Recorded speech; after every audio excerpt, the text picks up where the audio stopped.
bahwa mereka memiliki hubungan asmara sejak tahun 2017. Ya, kalau sampai tahun ini kira-kira sudah berjalan 5 tahun tanpa sepengetahuan istri dari Roy.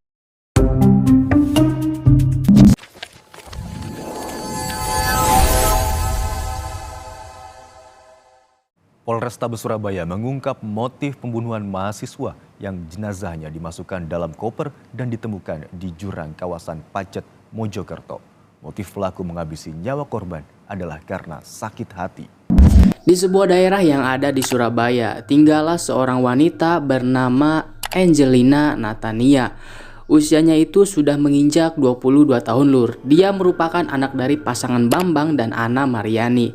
Bersama keluarganya, Angelin ini tinggal di sebuah rumah yang cukup mewah. Dan di dalam cerita ini tidak ada informasi mengenai berapa orang saudara Angelin yang tinggal bersamanya. Namun yang jelas Angelin ini memiliki seorang kakak yang sangat dekat dengan dia di dalam keluarganya. Angelin sendiri hidup berkecukupan, fasilitas yang didapatkan dari orang tuanya juga bisa dikatakan sangat memadai dan mendukung kegiatannya baik dalam keseharian maupun dalam mengemban pendidikan lur. Orang tuanya juga sangat menyayangi Angelin ini, apapun yang Angelin lakukan dan inginkan tak terlepas dari dukungan yang diberikan oleh kedua orang tuanya. Di dalam cerita ini Angelin saat itu sudah menjadi seorang mahasiswa di Ubaya atau Universitas Surabaya dengan mengambil jurusan hukum. Dalam studinya Angelin bisa dikatakan sangat rajin dan aktif di kampusnya dan tidak hanya sebatas di lingkungan perkuliahan.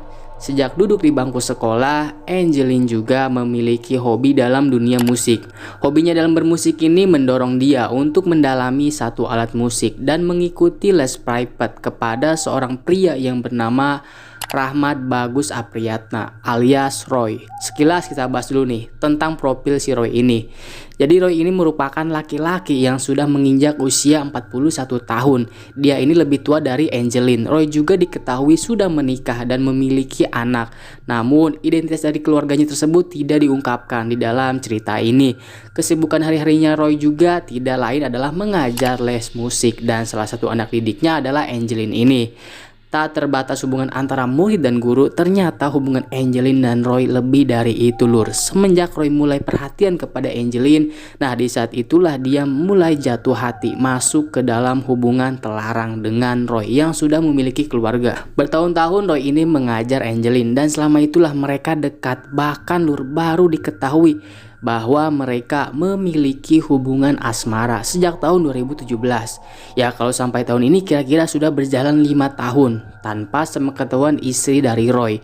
Namanya sepasang kekasih ya lur, pastinya kan apa-apa saling mengandalkan satu sama lain dalam berbagai hal. Begitu juga dengan Angelin dan Roy, dimana pada suatu waktu Angelin ini tengah dihadapi dengan masalah keuangan. Kemudian dia bercerita kepada Roy dan meminta tolong kepada Roy ini. Dia meminta Roy untuk meminjamkan dia uang untuk keperluan kuliah. Pada saat itu Roy tidak berani bertanya banyak hal soal uang yang hendak digunakan dan dipinjam oleh kekasihnya ini. Namun dia meminjamkan sejumlah uang sebanyak 800.000 dan ditambah 300.000 serta yang terakhir 200.000. Jadi total yang dipinjam adalah 1.300.000. Saat Angelin meminta tolong kepada Roy, posisinya Roy memang sedang pegang uang banyak nih lur. Jadinya ya tanpa ragu-ragu dia meminjamkan uang tersebut kepada Angelin. Namun lur, karena Roy yang masih hidup bersama anak dan istrinya ini, sewaktu-waktu Roy pasti membutuhkan uang secara mendadak untuk kebutuhan sehari-hari. Saat itu Roy mengajak Angelin untuk ketemuan nih. Nah, pada saat itu uang yang dipinjam oleh Angelin sudah berlangsung cukup lumayan lama. Lalu di saat Roy mengajak Angelin untuk bertemu, Roy pun dijemput oleh Angelin dengan sebuah mobil bertipe expander milik kakaknya Angelin. Dan pada saat mereka bertemu, tiba-tiba tanpa basa-basi Roy berkata kurang lebih seperti ini lur. Jadi gini, maksudku ngajak kamu ketemu tuh aku pengen nagih uang yang kamu pinjem dari aku.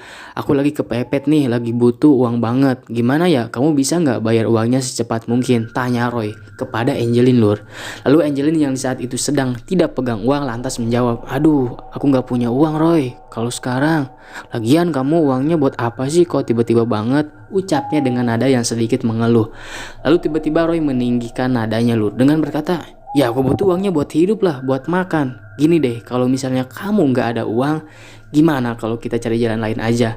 Gimana nih kalau kamu gadaikan aja mobil expander ini? Ucap Roy dengan semena-mena lur.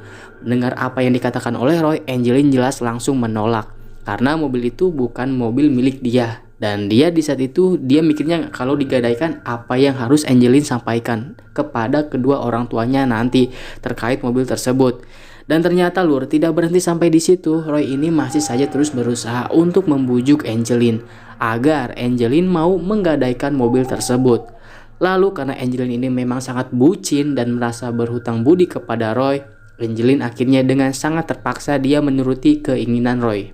Hingga sejak negosiasi tagihan hutang itu terjadi, mereka berdua mulai berusaha mencari orang yang mau untuk menampung gadaian mobil tersebut. Mereka mencari orang yang bersedia untuk menerima gadaian mobil. Kemudian sekitar 2 hari lamanya dan tidak semudah yang dibayangkan lur. Sangat sulit bagi mereka menemukan orang yang mau mengambil gadaian mobil itu. Namun mereka tidak berhenti berusaha nih lur. Di hari kedua mereka mencari orang yang tepat. Lalu pada tanggal 3 Mei tahun 2023, di mana pada saat itu karena tidak menemukan titik terang, Roy dan Angelin akhirnya merencanakan untuk bertemu lagi. Angelin dan Roy sempat pamit kepada kedua orang tuanya untuk berangkat ke kampus. Angelin di saat itu sengaja berbohong karena memang hubungan antara mereka berdua dijalani secara sembunyi-sembunyi. Pada saat itu Angelin berangkat dengan menggunakan mobil expander yang akan digadaikan. Di saat itu kedua orang tuanya tidak mengetahui kalau sebenarnya mobil expander itu akan digadaikan. Dan seperti biasa Angelin menjemput Roy terlebih dahulu nih lur di tempat mereka biasanya janjian. Lalu singkat cerita mereka berdua pun bertemu dan langsung masuk ke dalam mobil. Dan di dalam mobil mereka langsung membahas soal gadai mobil tadi. Hari itu merupakan hari kedua lur dan masih tidak ada yang mau menampung gadaian mobil tersebut. Hingga pada pukul 14.30 mereka berhenti nih di sekitar jalan kawasan Kebun Bibit Mulyorejo. Mereka bertengkar dan entah apa pemicunya. Mungkin ya karena mereka berdua sama-sama sudah merasa capek gitu ya berkeliling. Jadinya mereka bertengkar lur. Kejadian ini juga diketahui dan disaksikan oleh beberapa warga di sekitar. Di saat itu Angelin sempat berteriak-teriak keluar dari mobil. Namun akhirnya masuk lagi nih. Angelin di saat itu gregetan dengan Roy. Entah kenapa Angelin ini tiba-tiba mencela kelakuan Roy. Hal ini buat Roy emosi. Roy pun marah lur kepada Angelin. Dan Angelin yang juga capek di saat itu sama-sama marah. Dan mereka berdua berdebat nih. Mereka adu mulut dan cekcok di dalam mobil. Di dalam mobil itu terjadi percakapan kurang lebih seperti ini lur. Uang kamu pakai buat apa sih? Kok boros banget? Gampang banget ya kamu habisin uang. Dipakai buat apa sih? Udah tahu nyari uang tuh susah, tanya Roy lur. Lalu Angelin yang gak terima berkata, lah kamu gak ikhlas ngasih uang ke aku? Lalu Roy menjawab, ya gak apa-apa sebenarnya, gak masalah juga. Yang penting kamu gak macam-macam aja. Namun percakapan antara keduanya malah semakin memanas lur. Mereka berdua tidak ada yang mau mengalah di situ. Makanya bukan mereda malah nambah keadaan semakin memanas. Ditambah dengan Angelin yang berbicara soal finansial dan membuat Roy merasa direndahkan atas ucapannya tersebut. Entah apa persisnya yang diucapkan oleh Angelin kepada Roy. Namun di saat itu Roy sangat merasa sakit hati atas ucapan yang keluar dari mulut Angelin. Roy yang tidak terima pada saat itu kemudian melepaskan tali dari celananya dan tiba-tiba dia mengikat tangan Angelin dengan tali itu. Angelin sempat melawan namun tenaganya tidak besar. Lalu tiba-tiba Roy mencekik Angelin hingga Angelin kehabisan napas. Di saat itu Roy benar-benar tega. Sebenarnya Angelin sudah minta tolong nih, minta ampun gitu. Tapi Roy yang sudah gelap mata tetap saja mencekik Angelin menggunakan tali pinggangnya. Roy yang tidak sadar kalau Angelin kehabisan napas di saat itu menyaksikan Angelin tidak lagi bergerak. Roy yang mengetahui Angelin ternyata sudah meninggal dunia mencoba memeriksa denyut nadi dan napasnya. Ternyata Angelin benar-benar meninggal lur. Di saat itu Roy mulai panik lah. Dia mulai berpikir bagaimana caranya untuk menghilangkan jejak dan membuang jasad dari kekasihnya ini. Namun di saat itu dia berpikir keras, dia mencari ide agar bisa membuang jasadnya tersebut dan tidak mudah ditemukan. Kemudian dia terpikir nih untuk mengambil sebuah koper di dalam kediaman mertuanya, yang mana koper itu nantinya akan dia gunakan untuk membungkus jasad Angelin ini. Dia juga sempat membeli sebuah tali wrapping untuk membungkus Angelin nanti. Dan tidak lama kemudian Roy pun langsung membungkus Angelin, yang mana jasadnya dimasukkan ke dalam koper dan semuanya terbungkus dengan rapi. Serta dia juga membungkus Angelin dengan plastik wrapping yang membungkus koper tersebut. Karena Roy menyadari nih kalau kopernya itu berat. Akhirnya dia memutuskan untuk mencari bantuan. Di saat itu dia meminta tolong kepada adiknya yang sebenarnya tidak tahu apa-apa. Roy meminta tolong adiknya untuk membuang koper tersebut. Nah, di saat itu adiknya kemudian mengiyakan permintaan dari abangnya ini. Dan dia membantu mengangkat koper, lalu pergi bersama mengikuti perintah Roy. Sekitar pukul 20.30, Roy memutuskan untuk membuang jenazah Angelin di luar kota Surabaya. Semula hendak dibuang di daerah Batu Malang nih.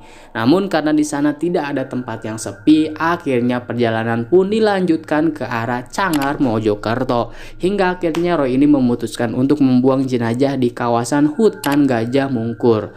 Roy dan adiknya di saat itu langsung menuju ke sana dan dengan susah payah mereka membawa koper tersebut. Hingga akhirnya berhasil membuang koper itu ke dalam jurang. Nah, setelah semuanya selesai, Roy pun kembali mengantarkan adiknya untuk pulang. Lalu selesai kejadian, Roy menggadaikan mobil milik kakaknya Angelin, yaitu Expander tadi, ke salah satu seorang temannya di Pasuruan dengan nominal sebesar 25 juta lur. Lalu dia lupa juga handphone Angelin dan handphone miliknya pribadi itu dibuang karena Roy saat itu mengerti bahwa sinyal handphone itu bakal bisa terdeteksi seperti kejadian-kejadian eksekusi lainnya. Lalu akhirnya setelah semuanya selesai, Roy sembunyi dengan cara tinggal di sebuah indekos yang ada di kota Malang. Di sisi lain, pada malam itu juga ibu dari Angelin yaitu Ana merasa ada yang aneh. Mengapa anaknya tidak kunjung pulang nih? Ibu Angelin ini terus melakukan panggilan telepon dan juga mengirimkan pesan kepada Angelin.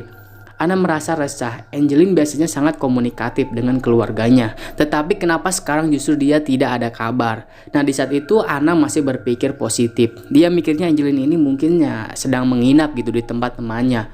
Tapi tetap ada kekhawatiran karena Angelin tidak memberikan kabar. Lalu Ana mencoba untuk lebih tenang. Hari pertama Angelin hilang, Ana menghubungi beberapa temannya Angelin.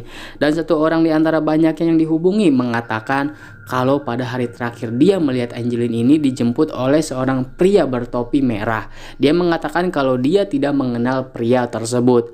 Lalu semenjak informasi itu sampai 2 hari kemudian pada tanggal 5 Mei 2023, Angelin yang masih tidak dapat dihubungi oleh keluarganya dilaporkan menghilang kepada pihak kepolisian. Kemudian pada saat itu pihak kepolisian mulai menggencarkan pencarian terhadap Angelin. Lalu dari sekian lama pencarian dilakukan, keluarga Angelin sempat putus asa lur. Mereka bingung gitu harus melakukan pencarian kemana lagi. Mereka pasrah, mereka harus menerima takdir yang menimpa anak mereka. Mereka hanya bisa berdoa agar anak mereka bisa segera ditemukan. Usaha dan doa yang dilakukan keluarga Angelin akhirnya mendapatkan titik terang, yang mana pada tanggal 7 Juni tahun 2023, anggota Tahura atau Taman Hutan Raya yang sedang bertugas tiba-tiba saja menemukan sebuah koper yang terletak di pinggir jurang Gajah Mungkur. Penemuan tersebut mengagetkan karena koper itu dikerumuni oleh lalat. Awalnya para petugas sudah curiga kalau itu pasti bukanlah koper biasa. Karena seperti yang sudah lur, kejadian seperti ini yang mana koper dikerumuni oleh lalat udah pastilah bangkai. Karena tidak mau gegabah nih, petugas Tahura pun langsung menghubungi pihak yang berwajib untuk meminta pertolongan. Pihak berwajib yaitu kepolisian setempat langsung datang ke lokasi untuk melakukan pengecekan. Setibanya polisi di lokasi, koper itu langsung dibuka dan ternyata benar di dalamnya adalah jasad seorang perempuan muda yang dalam kondisi sudah mulai membusuk. Pihak kepolisian langsung melakukan evakuasi dan identifikasi korban. Tak lama dari itu setelah evakuasi dilakukan dan menjalankan beberapa pemeriksaan, ditemukanlah identitas korban yaitu teridentifikasi atas nama Angelin Natania. Karena pihak keluarga sebelumnya juga telah melaporkan atas kehilangan putrinya ini, kemudian pihak kepolisian menghubungi kembali pihak keluarga untuk menyampaikan berita duka tersebut. Di saat itu keluarganya sangat shock. Mereka terkejut saat menerima informasi tersebut, Lur. Dan pihak kepolisian bersama pihak rumah sakit mengamankan jenazah tersebut. Selama beberapa hari untuk kepentingan pemeriksaan hingga pada tanggal 10 Juni tahun 2023, jasad Angelina Natania akhirnya dipulangkan dari RSUD Sumber Gelaga kepada pihak keluarga. Lalu selain memulangkan Angelina, kepolisian juga mengungkap pelaku dari kasus ini yang teridentifikasi dari beberapa barang bukti, yang mana pelakunya dicurigai merupakan orang yang tidak asing dan merupakan orang dekat bagi keluarga Angelina. Orang tersebut adalah guru les musik Angelina sendiri, yaitu Roy. Lalu pihak kepolisian mencari Roy. Pihak keluarga yang tidak mau membiarkan jasad Angelina terlalu lama kemudian memilih untuk mengkremasi Angelina di rumah duka. Sementara itu polisi yang terus berusaha mencari keberadaan Roy akhirnya berhasil mendeteksi lokasi tempat Roy berada. Di saat itu Roy ternyata berada di sebuah kos-kosan daerah Malang. Saat itu dia berusaha bersembunyi, Lur. Padahal Roy ini sudah punya anak dan keluarga, tetapi karena ketakutan dia memilih untuk tidak bersama keluarganya. Saat ditangkap juga Roy ini tidak banyak berontak, dan saat ditanyai oleh pihak kepolisian Roy sangat kooperatif. Dia menjawab setiap pertanyaan dari pihak kepolisian. Ketika di ruang interogasi, Roy mengakui semua perbuatan yang sudah dia lakukan kepada Angelina. Dia juga mengungkapkan kepada polisi kepada siapa dia menggadaikan mobilnya. Nah, setelah semuanya terungkap, Roy mengatakan dia sangat menyesali perbuatannya. Roy juga bercerita kalau hubungannya dengan Angelina itu tidak hanya sebatas guru dan murid. Dia membongkar semua rahasianya. Dia mengatakan kalau dia adalah pacar dari Angelina. Di saat itu keluarga Angelina makin terkejut, Lur. Keluarga Angelina merasa menyesal dan merasa gagal dalam memberikan keamanan bagi anaknya. Keluarganya merasa ini semua salah mereka karena sudah menjadikan Roy sebagai guru laki-laki kepada anak mereka, sehingga tidak bisa dihindari kenyamanan pun muncul di hati anak mereka yang berakibat fatal dengan kehilangan nyawa. Kemudian orang yang menerima gadaian mobil tersebut dianggap sebagai penadah dan dia juga ditangkap dan diboyong ke Polresta Surabaya. Di hari itu si penadah tersebut menyandang status sebagai saksi dan dia mengaku kalau dia tidak tahu mobil yang digadaikan kepada dia adalah hasil dari mengeksekusi orang lain. Jadilah di dalam kasus ini atas perbuatannya polisi pun menjerat Roy dengan pasal 338 KUHP tentang tindak pidana penghilangan nyawa dengan ancaman hukuman maksimal 20 tahun penjara. Dan sementara itu orang penadahnya juga sudah dibebaskan, Lur, oleh pihak kepolisian. Itu dia, Lur, kisah dari Angelina, seorang gadis cantik yang berpacaran dengan guru les private-nya, yang sebenarnya guru lesnya ini sudah memiliki keluarga. Dan malangnya nasib Angelina harus berakhir di tangan guru kejinya tersebut dan jasadnya ditemukan di dalam koper. Tolong komen, Lur, apa pembelajaran yang bisa kita dapatkan dari kisah ini. Terima kasih.